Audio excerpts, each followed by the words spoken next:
नमो नमः। नमः संस्कृताय। आज हम पुनः वेणी संहारम ग्रंथ के अध्ययन के क्रम में उपस्थित हुए हैं। अभी तक हमने वेणी संहारम ग्रंथ के प्रथम अंक के कुल 6 श्लोकों तक अध्ययन कर लिया है। इस कक्षा में हम 7वें श्लोक से प्रारंभ करेंगे। पिछली कक्षा में हमने यह अध्ययन किया था कि सबसे पहले मंगलाचरण हुआ था। 3 श्लोकों में, प्रारंभ के 3 श्लोकों में मंगलाचरण किया गया। फिर इसके बाद सूत्रधार और पारिपार्श्विक आपस में बातें करते हैं और सूत्रधार पारिपार्श्विक से कहता है कि कोई गीत इत्यादि आरंभ किया जाए, क्योंकि भगवान श्री कृष्ण ने अब चक्रधारी भगवान श्री कृष्ण ने अब भरतवंशियों के कल्याण के लिए दूत के कार्य को स्वीकार कर लिया, यानी दूत बनना स्वीकार कर लिया है। तो अब सब कुछ सही हो जाएगा, इसलिए उनके लिए क्या किया जाए, गीत इत्यादि प्रारंभ किया जाए। तो पारिपार्श्विक कहता है कि किस प्रकार का गीत गाया जाए, किस ऋतु वाला गीत गाया जाए। तो पिछले श्लोक में हमने यही देखा था कि सत्पक्षा मधुर गिरह प्रसादितासा मदोद्धतारंभा निपतंति धार्तराष्ट्रा कालवशान मेदिनी पृष्ठे। देखिए, जो नए लोग ये वीडियो देख रहे हैं, वह अगर प्लेलिस्ट में जाएंगे तो उनको पीछे की सारी वीडियो मिल जाएंगी, जितनी भी क्लास इसकी चली है। अब इसके बाद इसमें इसका अर्थ यह था कि सुंदर पंखों वाले, मधुर कलरव करने वाले, दिशाओं को शोभित करने वाले, अत्यंत मतवाले कार्य करने वाले, काली चोंच तथा काले चरणों वाले विशेष प्रकार के हंस धरातल पर उतर रहे हैं। और दूसरा अर्थ इसका यह था कि भीष्म, द्रोण आदि उत्तम सहयोगियों वाले, मधुरभाषी अपनी इच्छाओं को बलात्पूर्ण करने वाले, अहंकार से उद्दंड कार्य करने वाले धृतराष्ट्र के पुत्र दुर्योधन आदि मृत्युवश होकर पृथ्वी तल पर गिर रहे हैं। तो जब इतना होता है तो पारिपार्श्विक कहता है कि ससंभ्रमम अर्थात भ्रम के सहित भाव शांतम पापम, हे भाव पाप शांत हो, प्रतिहतम मंगलम अमंगल नष्ट हो। अब यहीं से हमें अध्ययन करना था। अब सूत्रधार कहता है कि सवई लक्ष्यस्मितम अर्थात विस्मय के साथ और मुस्कुराते हुए सूत्रधार कहता है कि मारीस शरत समय वर्णना संशया हंसा धार्तराष्ट्रा इति व्यपदिश्यन्ते। सूत्रधार कहता है कि हे मारीस यानी हे परिपार्श्विक, शरत काल के वर्णन की इच्छा से हंसों को धार्तराष्ट्र पद से पुकारा जा रहा है। तो फिर पाप शांत हो, अमंगल नष्ट हो, ऐसा क्यों कह रहे हो? देखिए, जब सूत्रधार इस बात को कहता है, जब इस श्लोक में कहता है ना कि सत्पक्षा मधुर गिरह प्रसादिताशाम, ये पूरा श्लोक देखिए। हाँ, मदोद्धतारंभा निपतंति धार्तराष्ट्रा कालवशान मेदिनी पृष्ठे। तो यहाँ पर धार्तराष्ट्रा का अर्थ जो है वो धृतराष्ट्र से नहीं है, वह हंस से है। तो वही बात सूत्रधार यहाँ पर फिर से कहता है, मारीस से यानी पारिपार्श्विक से कहता है कि शरत काल के वर्णन की इच्छा से हंसों को यहाँ पर धार्तराष्ट्र पद से पुकारा गया है। तो फिर पाप शांत हो, अमंगल नष्ट हो, ऐसा क्यों कह रहे हो? क्योंकि पारिपार्श्विक ने समझा कि यह सब किसके लिए कहा जा रहा है, धृतराष्ट्र के लिए कहा जा रहा है, तो इसलिए वह ऐसा कहता है। तो फिर पारिपार्श्विक कहता है कि न खलु जाने किंत्व मंगला संशया अस्य वो वचनस्य यत् सत्यम कंपितमिव हृदयम। पारिपार्श्विक कहता है कि न खलु न जाने, अर्थात कहता है कि वास्तव में मैं आपके भाव को नहीं जानता हूं। किंतु अर्थात किंतु मंगला संशयास्य अर्थात तुम्हारे इस अमंगल की कामना से वो वचनस्य यत् सत्यम कंपितमिव हृदयम। पार्श्विक कहता है कि आपके इस अमंगल की कामना से वो वचनस्य यत् सत्यम, जो आपका वचन सचमुच में सत्य है, कंपितमिव हृदयम, इससे मेरा हृदय क्या हो रहा है, कांप रहा है। पारिपार्श्विक यहाँ पर कहता है कि आपने तो ठीक कहा कि आप हंसों से उसका अर्थ ले रहे हैं, आप यहाँ पर धृतराष्ट्र से वह अर्थ नहीं ले रहे हैं, लेकिन जो आपकी बात है, जो आपने कहा है, यत् सत्यम, जो आपने सत्य कहा है, उससे मेरा हृदय कांप रहा है। यानी वह भी स्पष्ट रूप से नहीं कहता है, वह भी अस्पष्ट रूप से ही बात को कह रहा है। फिर सूत्रधार कहता है मारीश, हे मारीश, ननु सर्वमेवेदानीं प्रतिहतं मंगलम स्वयं प्रतिपन्न दौत्येन संधिकारिणा कंसारिणा यथा ही। सूत्रधार कहता है कि मारीश, हे मारीश, ननु अर्थात वास्तव में, सर्वमेवेदानीम अर्थात संपूर्ण, प्रतिहतम मंगलम अर्थात अमंगल, स्वयं प्रतिपन्न दौत्येन संधिकारिणा अर्थात दूत कर्म करने वाले, संधिकारिणा संधि कराने वाले, कंसारिणा अर्थात कंसारी कृष्ण ने नष्ट कर दिया है, यथा ही फिर भी।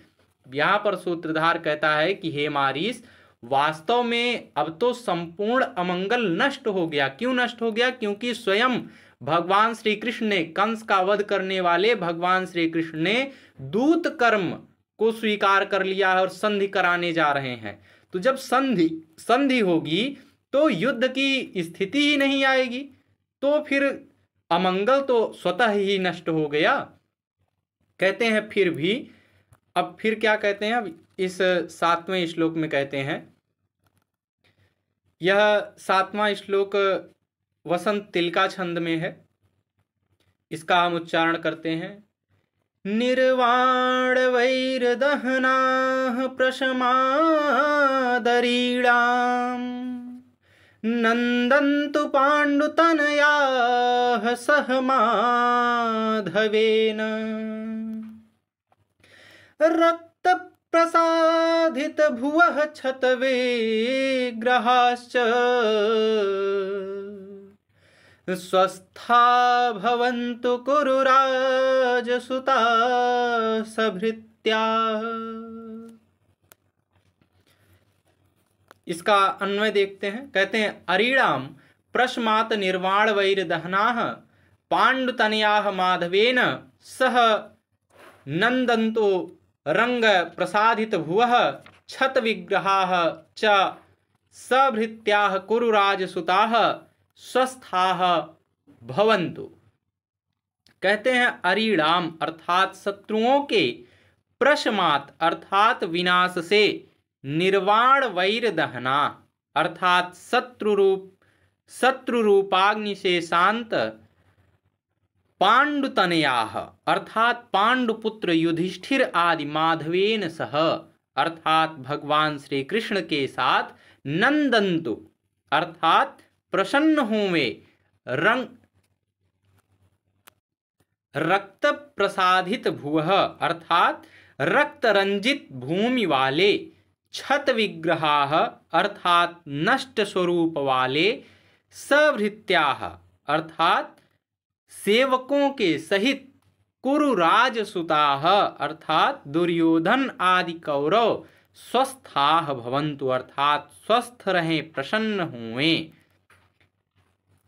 अब इसका शाब्दिक अर्थ देखते हैं। कहते हैं अरीणाम अर्थात शत्रुओं के, प्रश्मात अर्थात विनाश से, निर्वाण वैर दहनाः अर्थात शत्रु रूपाग्नि से शांत, पांडुतनयाः अर्थात पांडुपुत्र युधिष्ठिर आदि माधवेन सह भगवान श्री कृष्ण के साथ, नंदन्तु अर्थात प्रसन्न हुए, रक्त प्रसादित भुवः अर्थात रक्त रंजित भूमि वाले, क्षत विग्रहाः अर्थात नष्ट स्वरूप वाले, सभृत्याः अर्थात सेवकों सहित, कुरुराजसुताः अर्थात दुर्योधन आदि कौरव, स्वस्थाः अर्थात स्वस्थ प्रसन्न, भवन्तु स्युः अर्थात हुए। पुनः एक बार इस श्लोक का उच्चारण करते हैं। निर्वाण वैरदहनाः प्रशमादरीणाम् नन्दन्तु पाण्डुतनयाः सह माधवेन रक्तप्रसादितभुवः क्षतविग्रहाश्च स्वस्था भवन्तु कुरुराजसुता सभृत्याः। अर्थात शत्रुओं के विनाश से समाप्त हुए वैर रूपी अग्नि वाले युधिष्ठिर आदि पांडव माधव सहित प्रसन्न हुए तथा जिनके रक्त से भूमि अलंकृत हुई है ऐसे नष्ट आकार वाले दुर्योधन आदि कौरव भृत्य वर्ग सहित स्वस्थ हुए। इसके बाद नेपथ्य से आवाज आती है, नेपथ्ये साधिक्षेपम। नेपथ्ये अर्थात नेपथ्य में साधिक्षेपम अर्थात तिरस्कार सहित। आ दुरात्मन वृथा मंगल पाठक शैलूषापसद अर्थात अरे पापी दुरात्मन व्यर्थ मंगल पाठक नीच नट। देखिए अभी यह जो श्लोक था यह वसंत तिलका छंद में था और इसमें उपमा अलंकार का प्रयोग था। इसके बाद अब नेपथ्य से यानी पर्दे के पीछे से आवाज आती है साधिक्षेपम अर्थात बहुत तिरस्कार के साथ यह आवाज आती है कि आ दुरात्मन वृथा मंगल पाठक शैलूषापसद अर्थात ओ दुरात्मन व्यर्थ में मंगल पाठ करने वाले नट। अब ये बात कौन कह रहा है? तो ये बात पर्दे के पीछे से भीम कह रहे हैं। अब देखिए यह श्लोक जब हम देखेंगे तो अभी स्पष्ट होगा कि यह भीम का ही कथन है, क्योंकि वही बहुत क्रोधित हो जाते हैं नट के ऊपर। तो नट के ऊपर क्रोधित होकर के कहते हैं कि दुरात्मन दुरात्मा पापी व्यर्थ मंगल पाठक यानी व्यर्थ में मंगल पाठ करने वाला नीच नट। तो इसके बाद अब कहते हैं यह बात जो है यह नेपथ्य से ही कह रहे हैं, अभी सामने नहीं आए हैं, यानी पर्दे के पीछे से कह रहे हैं। अब यह जो श्लोक है यह वसंत तिलका छंद में यह भी है, तो इसका भी हम उच्चारण करते हैं। यह भीम का कथन है और ये नेपथ्य से कह रहे हैं। लाक्षागृहानल विषान्न सभा प्रवेशैः प्राणेषु वित्तनीचैषु रुचनः प्रहृत्य आकृष्य पाण्डव वधूपरिधानकेशान् स्वस्था भवन्ति मयि जीवति धार्तृराष्ट्राः।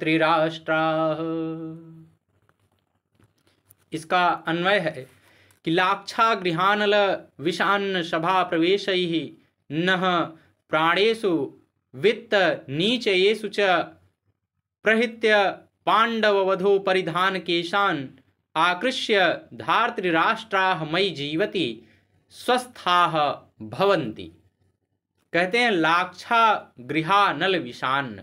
तो लाक्षा गृहानल अर्थात लाक्षा गृह में लगी हुई आग, विषान्नम अर्थात विषयुक्त भोजन, सभा प्रवेशैहि अर्थात सभा में प्रवेश आदि कार्यों के द्वारा नह अर्थात हमारे, प्राणेषु अर्थात जीवन पर वित्त निचयेषु अर्थात धन संग्रह कार्यों में प्रहित्य अर्थात विशेष प्रकार से प्रहार करके पांडव वधू परिधान केशान यानी पांडव वधू द्रौपदी के वस्त्रों तथा केशों को आकृष्य अर्थात खींचकर धार्तृराष्ट्राः अर्थात धृतराष्ट्र के पुत्र दुर्योधन आदि मई अर्थात मेरे जीवति अर्थात जीवित रहने पर स्वस्थाः यानी सकुशल भवंती कैसे रह सकते हैं, यानी मुझ भीम के जीवित रहने पर ये जो धृतराष्ट्र के पुत्र दुर्योधन आदि हैं ये सब स्वस्थ कैसे रह सकते हैं। इसका शाब्दिक अर्थ भी देख लेते हैं। कहते हैं कि लाक्षागृहानल अर्थात लाक्षागृह में लगी हुई आग, विषान्नम विषयुक्त भोजन, सभा प्रवेश अर्थात सभा में प्रवेश आदि कार्यों के द्वारा, नह अर्थात हमारे प्राणेषु अर्थात प्राणों पर, वित्त निचयेषु अर्थात धन संग्रह कार्यों में प्रहित्य अर्थात विशेष रूप से प्रहार करके, पांडव वधु परिधान केशान अर्थात पांडव वधु द्रौपदी के वस्त्रों तथा केशों को आकृष्य अर्थात खींचकर, धार्तराष्ट्राः अर्थात धृतराष्ट्र के पुत्र दुर्योधन आदि, मई अर्थात मेरे जीवित रहते, स्वस्थाः अर्थात सकुशल, भवन्ति अर्थात रह सकेंगे क्या। पुनः एक बार श्लोक का उच्चारण करते हैं। लाक्षागृहानल विषान्न सभा प्रवेशै, प्राणेषु वित्त निचयेषु च नः प्रहित्य, आकृष्य पांडव वधू परिधान केशान, स्वस्था भवन्ति मयि जीवति धार्तराष्ट्राः।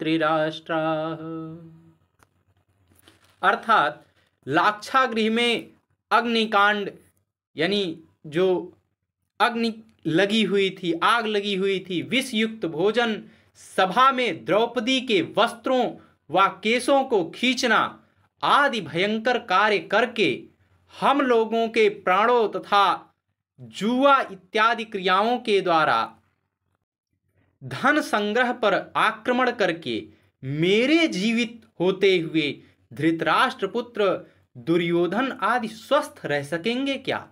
यानी स्वस्थ नहीं रह सकते, जब तक मैं जीवित हूं तब तक तो स्वस्थ नहीं रहने दूंगा। देखिए, जब पारिपार्श्विक और सूत्रधार आपस में यह बात करते हैं और कहते हैं कि शत्रुओं के विनाश से समाप्त हुए वैर रूपी अग्नि वाले महाराज युधिष्ठिर आदि जो पांडव हैं या माधव सहित यानी भगवान श्री कृष्ण के सहित प्रसन्न हो जावें और इनके रक्त से भूमि अलंकृत हुई है, ऐसे नष्ट आकार वाले दुर्योधन आदि कौरव भृत्य वर्ग सहित स्वस्थ हो जावें। जब इतना सुनते हैं दुर्योधन तो बहुत क्रोधित होते हैं और पर्दे के पीछे से ही कहते हैं कि अरे पापी दुरात्मन, व्यर्थ मंगल पाठक, नीच नट, ऐसा कैसे संभव हो सकता है। जब तक मैं जीवित हूं तब तक तो ये कभी भी प्रसन्न नहीं रह सकते, कभी भी स्वस्थ नहीं रह सकते हैं। जितने भी धृतराष्ट्र के पुत्र हैं वह कभी भी स्वस्थ नहीं रह सकते हैं, क्योंकि जो लाक्षागृह में हुआ था, जो अग्नि लगी हुई थी, जो विषयुक्त भोजन हुआ था, वहां पर जो द्रौपदी के वस्त्रों और केशों को खींचा गया था, क्या उसको मैं भूल जाऊंगा? क्या जो हमारे साथ जो हम लोगों के प्राणों तथा जुआ इत्यादि क्रियाओं के द्वारा धन संग्रह पर आक्रमण किया गया था, क्या मैं वो सारी पीछे की बातें जो हुई थी, क्या उन सभी बातों को मैं भूल जाऊंगा? मेरे जीवित होते हुए यह कभी संभव नहीं है कि दुर्योधन के जो पुत्र इत्यादि हैं वह सभी स्वस्थ रह सकें। अर्थात जब तक मैं जीवित हूं मैं उनको स्वस्थ नहीं रहने दूंगा। अब जब इस बात को पारिपार्श्विक और सूत्रधार सुनते हैं, सूत्रधार पारिपार्श्विका व कर्णयतः, सूत्रधार और पारिपार्श्विक इस बात को कान लगाकर जब सुनते हैं तो पारिपार्श्विक कहता है भाव, यह सूत्रधार को बहुत प्रेम से भाव कहता है भाई कुतये तत, यह कहां से, यह आवाज कहां से आ रही है, क्योंकि पर्दे के पीछे से ही उन्होंने कहा है तो उसे समझ में नहीं आ रहा है, तो वह पूछ रहा है सूत्रधार से कि भाई यह आवाज कहां से आ रही है। तो अब सूत्रधार बताता है, सूत्रधार कहता है पृष्ठतो विलोक्य, अर्थात पीछे की ओर देख करके कहता है कि अये अर्थात अरे, एष खलु वासुदेव गमनात् कुरु संधानम मृष्यमाणः पृथुललाट तट घटित विकट भ्रिकुटिना दृष्टिपातेना पिबन्निव नः सर्वान् सहदेवेना नुगम्यमानः क्रुद्धो भीमसेन इत एवाभिवर्तते। कहता है एष खलु, एष अर्थात यह, खलु अर्थात निश्चित ही, वासुदेव गमनात् अर्थात भगवान श्री कृष्ण के दूत बनकर जाने से, कुरु संधानम अर्थात कौरवों से संधि सहन ना करते हुए, अमृष्यमाण है अर्थात सहन ना करते हुए, पृथु ललाट तट घटित विकट भ्रिकुटिना अर्थात विस्तृत मस्तक पर खींची विकट भ्रिकुटी वाले दृष्टिपातेन अर्थात देखने से, सहदेवानुगम्यमान अर्थात सहदेव के साथ आते हुए, नह अर्थात हमारे, सर्वान अर्थात हम सबको, आपिबन इव अर्थात पीते हुए जैसे, यानी ऐसा लगता है जैसे पी जाएंगे, क्रुद्ध अर्थात कुपित क्रोधित, भीमसेन अर्थात भीमसेन यानी मध्यम पांडव भीमसेन, इत एव अभिवर्तते अर्थात इधर ही आ रहे हैं, तत्र ततः अर्थात अतः, अस्य अर्थात यहाँ से, इस स्थान से हम दोनों को क्या, युक्तमस्य पुरतः स्थातुम अतः यहाँ से, यहाँ इनके सामने रहना उचित नहीं है, यन्न युक्तमस्य पुरतः स्थातुम, इनके सामने रहना बहुत उचित नहीं है, तदित आवा मंत्र मन्यत्र गच्छावः अतः हम दोनों को यहाँ से अन्यत्र कहीं चले जाना चाहिए, अतः हम दोनों यहाँ से अन्यत्र जाते हैं, इत निष्क्रांतौ यह कहकर दोनों निकल जाते हैं, प्रस्तावना, और यहाँ पर प्रस्तावना समाप्त हो जाती है। देखिए प्रस्तावना के लिए साहित्य दर्पणकार आचार्य विश्वनाथ ने कहा है कि नटी विदूषको वापि परिपार्श्विक एव वा सूत्रधारेण संहिता संलापम यत्र कुर्वते, चित्र वाक्यैर कार्योर्थैः प्रस्तुताक्षेपि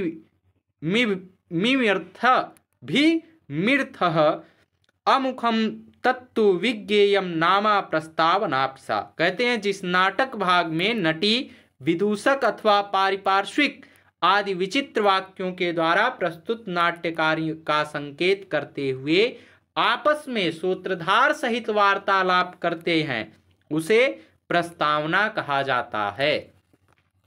तो अब यहाँ पर देखिए सूत्रधार कहता है कि पीछे की ओर देखकर कहता है, अरे यह क्या, भगवान श्री कृष्ण के दौत्य कर्म यानी दूत कार्य के द्वारा कौरवों से संधि को सहन ना करते हुए, चौड़े ललाट पर खींची हुई भ्रिकुट वाले, देखने मात्र से हम सबको पी जाते हुए, जैसे सहदेव के द्वारा अनुगमन किए जाते हुए क्रुद्ध भीमसेन इधर ही आ रहे हैं, इसलिए इनके सामने रहना उचित नहीं है, अतः हम दोनों यहाँ से अन्यत्र कहीं चले जाते हैं। यह कह करके दोनों निकल जाते हैं। तो देखिए यहाँ पर दुर्योधन, क्षम्यताम, भीम के क्रोध को बताता है। वह सूत्रधार कहता है कि चौड़े लाट वाले और ऐसा लगता है कि खींची हुई भ्रिकुटी वाले, जो देखने मात्र से ऐसा लगता है कि हम सबको पी जाएंगे, ऐसे क्रोधित ये कथन जो है भीम के हैं, जो पांडवों में तीसरे स्थान पर हैं, ऐसे भीमसेन इधर आ रहे हैं, इसलिए हमारा यहाँ रहना उचित नहीं है। यदि हम यहाँ रहेंगे तो अनर्थ हो जाएगा, वह हमें ही इस क्रोध में मार देंगे, इसलिए हम दोनों को यहाँ से जाना चाहिए, और दोनों प्रस्थान कर जाते हैं। यह कह करके निकल जाते हैं। अब देखिए, अब इस नाटक में, अब यही समझिए नाटक का प्रारंभ हो रहा है, और अब यहाँ पर भीमसेन और नकुल के साथ, इस सहदेव के साथ, भीमसेन और सहदेव के साथ अब इस नाटक का प्रारंभ हो रहा है। कहते हैं ततः प्रविशति सहदेवानुगम्यमानः क्रुद्धो भीमसेनः। कहते हैं तदनंतर सहदेव के द्वारा अनुसरण किए जाते हुए क्रुद्ध भीमसेन प्रवेश करते हैं। भीमसेन कहते हैं, आ दुरात्मन वृथा मंगल पाठक शैलूषापसद लाक्षा गृहानल इत्यादि पुनः पठति। अब फिर क्रोधित भीमसेन अब जब आ जाते हैं मंच पर, तो मंच पर भी आकर के फिर कहते हैं कि अरे पापी दुरात्मन, व्यर्थ मंगल पाठकारी नीच नट। फिर उसी बात को दोहराते हैं लाक्षा गृहानल, और इस बात को सहदेव को सुनाते हैं। कहते हैं कि तो अभी तक ये जो लाक्षा गृह वाली बात थी, यह बात अभी तक भीमसेन ने पर्दे के पीछे से कहा था। अब फिर इसी बात को फिर से दोहरा रहे हैं और कह रहे हैं कि लाक्षा गृह में जो हुआ था, जो द्रौपदी के साथ हुआ था, जो हम सभी के साथ हुआ था, क्या हम सब उसको भूल जाएंगे?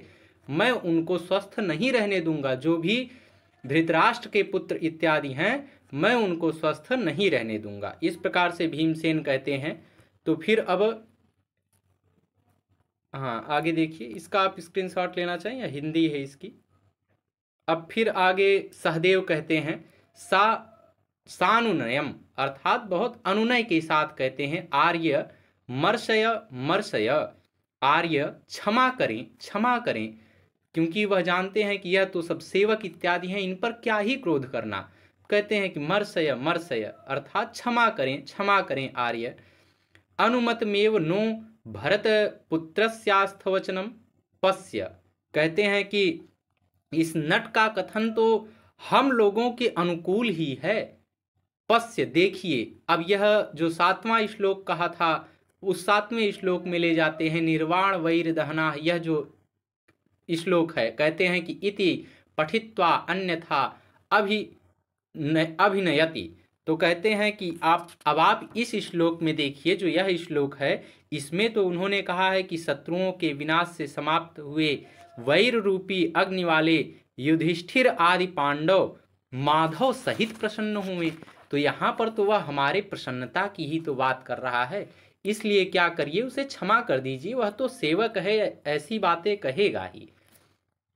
तो यहाँ पर भी इसका हिंदी है, यह भी आप स्क्रीनशॉट ले सकते हैं। अब फिर भीमसेन कहते हैं, देखिए भीमसेन का जो क्रोध है वह समाप्त नहीं हो रहा है। अब ये सोपालंभम अर्थात अब उलाहना उपालंभ के साथ में कहते हैं कि न खल्व मंगलानि चिंतयितुम अर्हन्ति भवतः कौरवाणाम संधेयास्ते भ्रातरो युष्माकम। कहते हैं कि नहीं नहीं, न खलु अर्थात नहीं, वास्तव में मंगलानि, आप लोग अमंगलानि चिंतयितुम अर्हन्ति, कहते हैं कि वास्तव में आप लोगों को कौरवों के अमंगल की बात नहीं सोचनी चाहिए। संधेयास्ते भ्रातरो युष्माकम, क्योंकि तुम्हारे वे भाई तो संधि करने के योग्य हैं।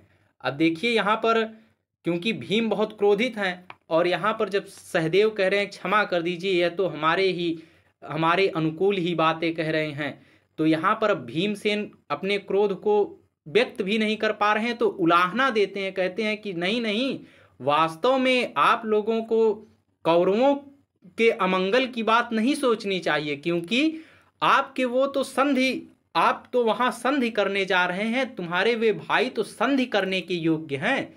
तो सहदेव कहते हैं सरोषम, सहदेव को भी अब क्रोध आता है, वह भी रोष के साथ कहते हैं आर्य अर्थात बड़े भाई। अब उनसे कहते हैं, यह भी देखिए हिंदी है इसका। अब इस 9वें श्लोक में कहते हैं धृतराष्ट्रस्य तन्यान् कृतवैरान् पदे पदे राजान चेन्निषेद्धा यात् कः क्षमेत् तवानुजः। अब यहाँ पर कहते हैं कि इसका हम अन्वय देखते हैं पहले।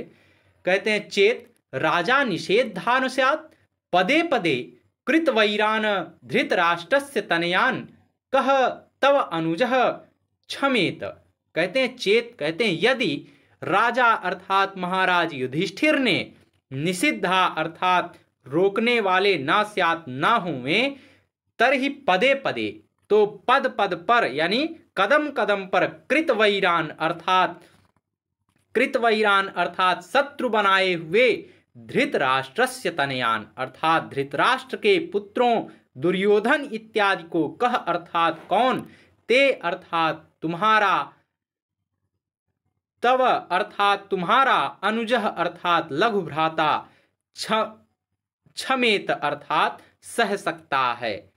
इसका शाब्दिक अर्थ पहले देखते हैं। कहते हैं चेत अर्थात यदि, राजा अर्थात महाराज युधिष्ठिर, निषेधा अर्थात रोकने वाले, ना स्यात् अर्थात ना हुए, तरहि तो, पदे पदे अर्थात कदम कदम पर, कृतवैरान अर्थात शत्रुता बनाए हुए, धृतराष्ट्रस्य तनयान अर्थात धृतराष्ट्र के पुत्रों दुर्योधन आदि को कह अर्थात कौन, तव अर्थात तुम्हारा, अनुजः अर्थात छोटा भाई, क्षमेत अर्थात सह सकता है। पुनः एक बार श्लोक को देखते हैं। यह सहदेव का कथन है कि धृतराष्ट्रस्य तनयान कृतवैरान पदे पदे, राजान चेन निषेधा स्यात् कह क्षमेत तवानुजः। अर्थात कहते हैं कि यदि महाराज युधिष्ठिर मना ना करें तो आपका पग पग पर वैर करने वाले धृतराष्ट्र के पुत्रों दुर्योधन आदि को कौन सा आपका कनिष्ठ भ्राता क्षमा कर सकता, अर्थात हम भी क्षमा नहीं करते। बात यहाँ पर है महाराज युधिष्ठिर की, क्योंकि महाराज युधिष्ठिर बार बार मना कर देते हैं। नहीं तो जो आपसे पग पग पर वैर करने वाले जो धृतराष्ट्र के पुत्र इत्यादि हैं, उन सभी को मैं भी क्षमा ना करूं। तो अब इस पर फिर भीमसेन कहते हैं, अब फिर क्रोधित भीमसेन कहते हैं कि एवमिदं अर्थात यह ऐसा ही है, जो तुम कह रहे हो यह सत्य है कि महाराज युधिष्ठिर ही बार बार रोकते हैं, नहीं तो फिर यह युद्ध समाप्त कर दिया जाता। फिर कहते हैं कि अत एवाह मध्य प्रभृति भिन्नो भवद भयः, कहते हैं अतएव आज से मैं आप सभी लोगों से पृथक हूं, भिन्न हूं। पश्य अर्थात देखो, क्या देखो, तो अब कहते हैं, अब यह श्लोक जो है यह शिखरणी छंद में है। अब भीम कहते हैं प्रवेदम यद्वैरम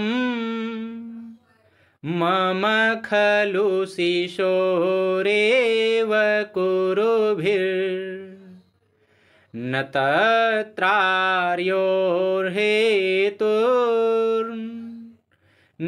भवति किरीटी न च युवाम् जरासन्धस्योरः स्थलमिव विरूढं पुनरपि क्रुधासन्धिं भीमो विघटयति योऽयं घटयत। इसका अन्वय है मम शिशोः एव यत् कुरुभिः वैरं प्रविद्धं तत्र आर्यः हेतुनः भवति न किरीटी न च युवाम् जरासन्धस्य विरूढम् उरुः स्थलम् इव भीमः क्रुधा पुनः अपि संधिं विघटयति यूयं घटयत। कहते हैं मम शिशोः अर्थात मम अर्थात मेरा, शिशोः अर्थात बचपन से, यत अर्थात जो, कुरुभिः अर्थात कौरवों के साथ, वैरम अर्थात शत्रुता, प्रविद्धम बढ़ा है, तत्र अर्थात उसमें, आर्यः अर्थात ज्येष्ठ भ्राता युधिष्ठिर, हेतु न भवति अर्थात कारण नहीं है, उसमें उनका कोई दोष नहीं है, उनका कोई हेतु नहीं है। न किरीटी न च युवाम, और ना ही अर्जुन का कोई उसमें योगदान है, यानी अर्जुन भी नहीं है और आप नकुल सहदेव भी उसमें हेतु नहीं है, कारण नहीं है। जरासंधस्य विरूढ़म, जरासंधस्य अर्थात जरासंध के, विरूढ़म अर्थात विदीर्ण, उरह स्थलम अर्थात वक्ष स्थल के समान, भीमः अर्थात मैं वृकोदर, क्रुधा अर्थात क्रोध से, पुनरपि अर्थात फिर से संधिम अर्थात संधि को, मित्रता के प्रस्ताव को, विघटयति अर्थात तोड़ रहा हूँ, यूयम अर्थात आप लोग, घटयत अर्थात जोड़ें, यानी आप लोग संधि करें, मैं संधि के प्रस्ताव को ठुकरा रहा हूँ। इसका शाब्दिक अर्थ देखते हैं। कहते हैं मम अर्थात मेरा, शिशोह अर्थात बचपन से, यत अर्थात जो, कुरुभिः अर्थात कौरवों के साथ, वैरम यानी शत्रुता, प्रवृद्धम अर्थात बढ़ा है, तत्र अर्थात उसमें, आर्यः अर्थात ज्येष्ठ युधिष्ठिर, हेतु अर्थात हेतु, न भवति अर्थात नहीं होते हैं, न किरीटी अर्थात अर्जुन भी नहीं है, न च युवाम अर्थात आप नकुल सहदेव भी हेतु नहीं हैं, जरासंधस्य अर्थात जरासंध के, विरूढ़म अर्थात विदीर्ण, उरह स्थलम अर्थात वक्ष स्थल के समान, भीमः अर्थात मैं भीम यानी वृकोदर, क्रुधा अर्थात क्रोध से, पुनरपि अर्थात फिर से, संधिम अर्थात संधि को, विघटयति अर्थात तोड़ रहा हूँ, यूयम अर्थात आप लोग, घटयत अर्थात जोड़े, यानी आप लोग संधि करें, मैं संधि नहीं करूंगा, मैं संधि के प्रस्ताव को ठुकराता हूँ। पुनः एक बार श्लोक का उच्चारण करते हैं।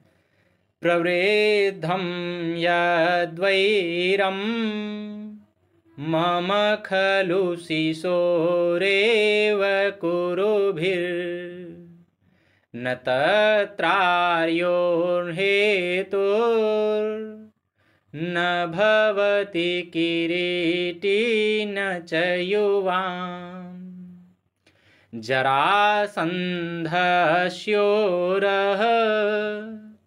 स्थलमिव विरूढं पुनरपि क्रुधासन्धिं भीमो विघटयति यूयं घटयत। अर्थात कहते हैं भीम, क्रोधित भीम कहते हैं कि बचपन से ही मेरा कौरवों के साथ जो वैर बढ़ता रहा है उसका कारण न आर्य युधिष्ठिर हैं, न किरीटी अर्जुन हैं और न ही तुम लोग हो। जरासंध के वक्ष स्थल के समान फिर से वियोजित संधि को भीमसेन क्रुद्ध होकर तोड़ रहा है, आप लोग इसे जोड़ें। देखिए, जब भीमसेन को यह बात पता चलती है कि भगवान श्री कृष्ण दूत बन करके कौरवों के पास जा रहे हैं और वो भी केवल 5 गांव के लिए तैयार हो गए हैं महाराज युधिष्ठिर, तो भीम को बहुत क्रोध आता है और भीम कहते हैं कि ठीक है, आप लोग इस संधि को मानिए, मैं इस संधि को स्वीकार नहीं करूंगा, क्योंकि जो लाक्षागृह में हुआ मैं उसको भूलने वाला नहीं हूं, क्योंकि मैंने भी अब प्रतिज्ञा कर लिया है कि मैं जब तक जरासंध और दुर्योधन को नहीं मारूंगा, जब तक जरासंध की उस जंघा का भंजन नहीं करूंगा और जब तक मैं दुर्योधन के रक्त से द्रौपदी के केस को नहीं बांधूंगा, तब तक मैं इस संधि के प्रस्ताव को स्वीकार करने वाला नहीं हूं। और इसमें किसी का कोई दोष भी नहीं है, क्योंकि बचपन से ही मेरा कौरवों के साथ वैर बढ़ता रहा है। इसमें ना तो आर्य युधिष्ठिर का कोई दोष है, ना अर्जुन का, ना ही आप लोग इसमें कोई दोषी हैं।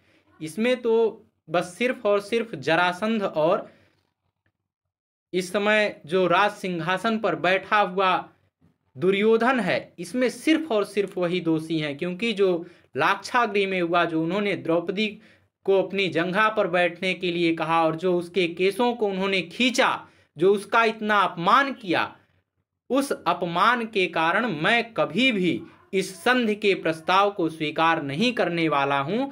आप सभी लोग संधि के प्रस्ताव को स्वीकार कीजिए, मैं आप सबसे भिन्न हूं। क्योंकि पीछे ही उन्होंने कहा ना कि एवमिदम अर्थात ऐसा, यह ऐसा ही है, अत एवाह मध्य प्रवृत्ति भिन्नो भवद भयः, अर्थात मैं आप सबसे भिन्न हूं, आज से मैं आप लोगों से अलग हूं। यदि आप लोग संधि के प्रस्ताव को रखते हैं, आप लोग संधि करते हैं, तो मैं उस संधि के प्रस्ताव को स्वीकार नहीं करूंगा। और आप लोग संधि करिए, आप लोग संधि के प्रस्ताव को मानिए, मैं किसी भी संधि के प्रस्ताव को मानने वाला नहीं हूं। इसकी टिप्पणी में हम बताएंगे कि यह शिखरणी छंद में है और इसमें उपमा अलंकार का प्रयोग है। और इससे संबंधित जरासंध के विषय में एक पुराण में कथा है कि जन्म काल में जरासंध राक्षस का शरीर 2 भागों यानी 2 टुकड़ों में था, और जरा नाम की एक राक्षसी थी। तो उस राक्षसी ने उन दोनों टुकड़ों को जोड़ करके एक रूप बना दिया था। तो भीमसेन ने पुनः युद्ध में कृष्ण के संकेत से जरासंध के 2 टुकड़े कर दिए थे। ऐसी कथा पुराणों में मिलती है। तो आज के लिए बस इतना ही। यदि आप सभी का कोई प्रश्न हो या कहीं पर कोई त्रुटि रहती हो तो वह भी आप बता सकते हैं, और कुछ यदि आपको पूछना हो तो आप पूछ भी सकते हैं कमेंट करके। और इसकी एक हमने अलग से प्लेलिस्ट बना दिया है, उसमें आपको क्रम से सभी कक्षाएं मिल जाएंगी। आज के लिए बस इतना ही। नमो नमः। नमः संस्कृताय।